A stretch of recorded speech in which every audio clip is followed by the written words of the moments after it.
What's going on, you guys? Chris Jigs Overboard here, and just doing a little bit of fly tying, but it's time for day 3 of the White River fishing trip. We're back on the boat with our guide Lisa from day 1, and it was a very fun time. I'm not gonna lie to you guys, we struggled for day 3. It was not easy. We started on a lower section of the river, and we didn't do too hot. My dad got a fish on that lower section, and then we decided that we got to go find the fish. So we went up to the dam, and that's where we found the fish. There had just been a little bit of a shad kill up there, and so all the trout had made their way up to the dam. We're getting fat and all the dead shad that were getting blown through the dam. So check it out. Hope you guys like it. There we go. Dad got the first fish. There it is. Nice little rainbow. There it goes. Get him, Dad. Almost on.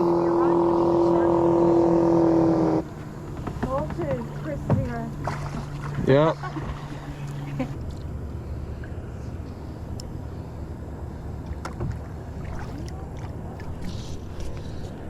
There we go.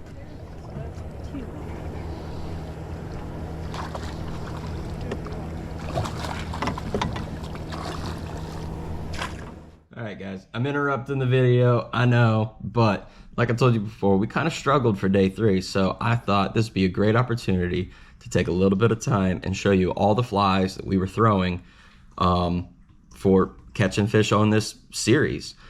For the day 2 video where we were using bait, that was simple. It was very similar to a chicken rig with a really long arm for the leader to the hook, and it was a small hook about that big.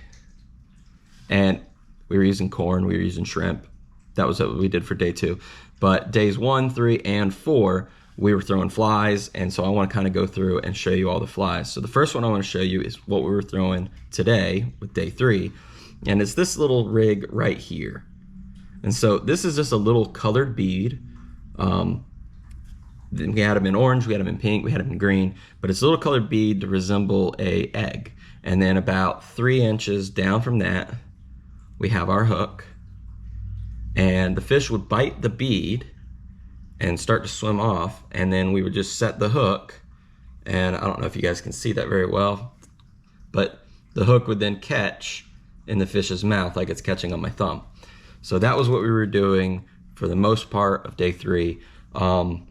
We also were fishing the San Juan worm here, which I tied this one. I've tied a bunch of these. You guys go see that video if you like it. And then we ran a dropper rig from the San Juan worm down to these little tungsten head nymphs. This one's in purple. Purple was the magic color. I did on day 4 throw some traditional egg pattern flies. This one is on a little jig head. We really needed the weight to get the fly down. The trout sit on the bottom, so you need the fly to really come down in front of them.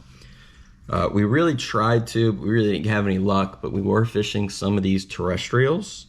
Had a few hits on them. I'm hoping when I wrap up editing of day 4, we'll see a couple of those hits. Really did that on day 4, but another really cool fly.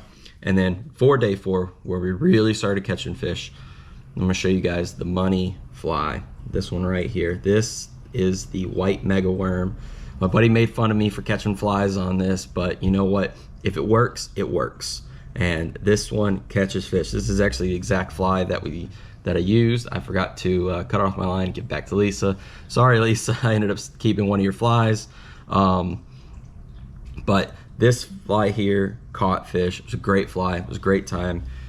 Also, I threw one setup where we ran another dropper rig, but we were using streamers because we were anticipating the shad kill. And so as you can see here, this one is not what we were throwing. It was very similar. You can see all the deer hair, which kept this fly up on top of the water. And then we ran the dropper down where we had another streamer below. And I had a few hits on them. I really kind of struggled setting the hook with them, but they were hitting this little combo here, and it was a lot of fun to cast. You actually could get that out there and cast and then strip it in like what we do in the salt water. And then pretty much every fly we used, minus the rig I just showed you, we were using these strike indicators.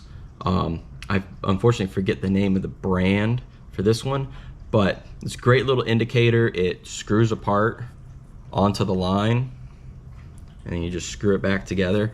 And it's great, you know, you're drifting down, you know, you just see your indicator go down and you set your hook. So real simple.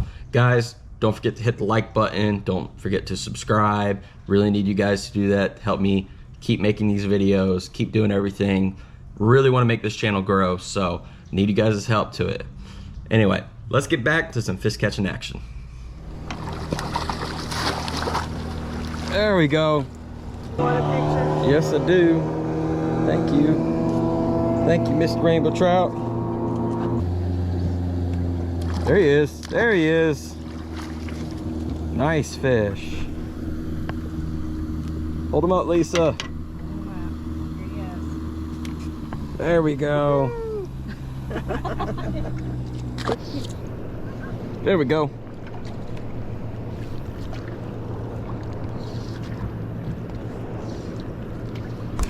Oh.